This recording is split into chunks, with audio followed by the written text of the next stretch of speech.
c'est ce que je dis souvent, c'est Samuel mais déjà dès les pilotes en fait, mais d'ailleurs Alexandre, moi tu m'as fait partie d'un truc que j'avais oublié, c'est vrai qu'avant les pilotes on avait fait des répétitions, et c'est vrai qu'à force on a un rythme de jeu, de timing, de comédie avec Simon ou encore avec Alexandre pour Kaamelott, et qui sont justement... ils m'ont essayé de complètement de me détacher de ça et de me faire travailler pour dire non mais c'est pas ça qu'on veut, ça c'est trop simple, ça tu sais le faire, ça nous intéresse pas quoi, nous on veut t'amener ailleurs, et c'est génial pour un comédien, c'est super, c'est gratifiant, ça t'ouvre de nouvelles portes, et t'as surtout pas l'impression de faire la même chose, et je trouve que ça se sent un peu à l'écran, c'est autre chose quoi, et c'est pour moi en tout cas en tant que comédien c'est génial quoi.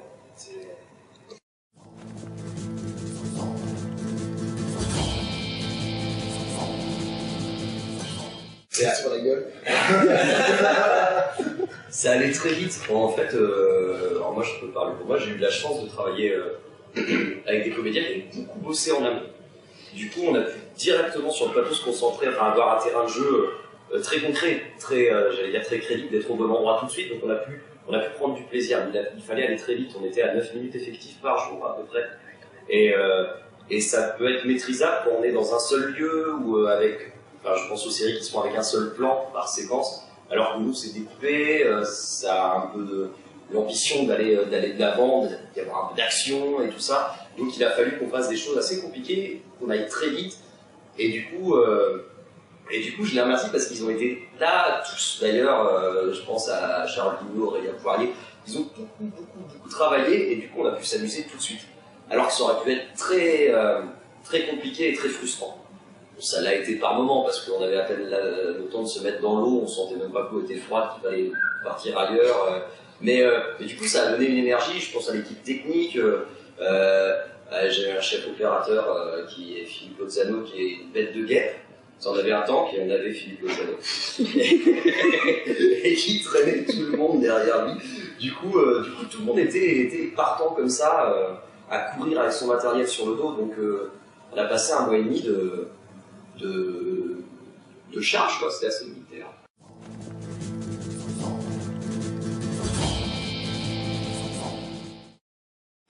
Nous, on adore la comédie musicale avec Alex. On trouve que c'est un moyen de mettre tout nu les personnages, en fait, de dire des choses très sincères dans un endroit très fragile. Et je parle aussi pour les acteurs, du coup, ça les met dans un... D'ailleurs, je les remercie parce qu'ils ont tous joué le jeu en se jetant dedans, encore une fois, avec un manque de temps terrible. Ils ont dit, bon, alors on chante, bon, bah, on chante. Et ils sont tous allés la fleur au fusil. Je trouve ça cool.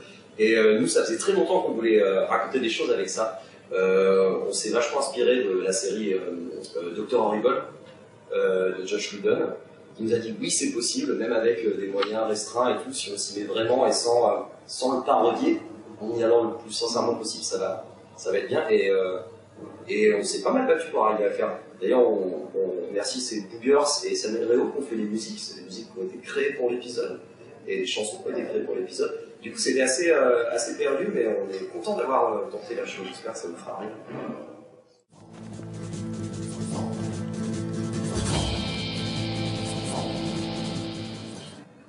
Moi, ma plus grosse poilade, ça a été sur une scène de Alban. Vous verrez dans l'épisode musical, il a un monologue sur le fait qu'il n'a jamais couché pour réussir, et c'est une scène super compliquée. On a eu peu de temps pour la travailler, ou juste un peu, et on l'a laissé en roue libre, et moi derrière mon combo j'étais mort de rire. Mais ça je ne lui ai pas dit encore, parce qu'on a une saison 2, il faut pas que je vous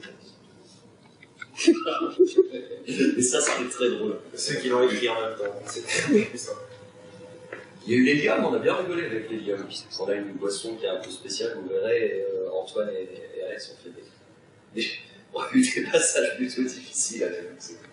Moi j'ai vachement mis un combo. On n'avait pas le temps trop de rire devant. Sur les scènes avec Philippe Leval notamment, et Laurent Séné, les scènes Chris de Ré, c'était Pas le temps. Il y a vraiment des... Quant au combo, la comédie elle marche immédiatement et qu'on a envie juste d'exploser de rire. C'est dur. Ah ouais, mais c'est jouissif. C'est jouissif, vraiment.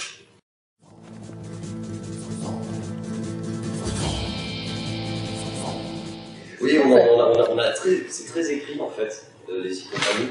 Et du coup, toute la liberté que prenaient les comédiens, c'était dans un cadre très précis. Et du coup, on allait directement à l'essentiel. Donc, dès qu'ils prenaient la décision de prendre un peu de liberté pour improviser, c'était un engagement direct. Je ne pouvais pas aller vers eux en disant ah bah allez-y, vous avez ça comme espace, allez-y. Non, c'est eux qui se dégageaient de la place. Donc, notamment Alban sur ce monologue-là, Laurent Serron qui a pris le temps quand il avait le pouvoir, on verrait c'est Spring, de se laisser aller à aimer le pouvoir et tout ça. Donc il y a des petits passages d'impro comme ça. Hitler a pris beaucoup de la place quand un Baillot, parce qu'il a trouvé son personnage et que ça a commencé à marcher. Donc forcément on en a profité, mais c'était plus des petites perles. On ne s'est pas étalé là-dessus. C'était fulgurant comme ça.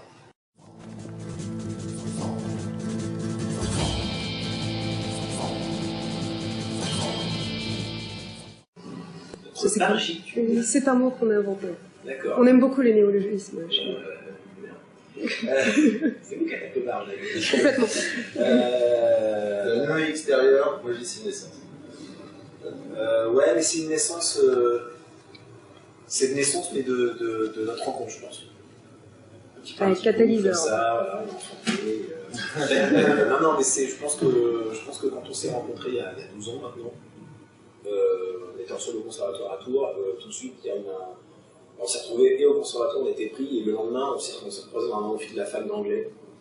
On se connaît, bah ouais, on se met à côté, puis on n'a pas du tout suivi les cours toute l'année, on a commencé déjà à écrire des bêtises, déjà, mais je crois que le premier truc qu'on a écrit, c'est une chanson d'ailleurs.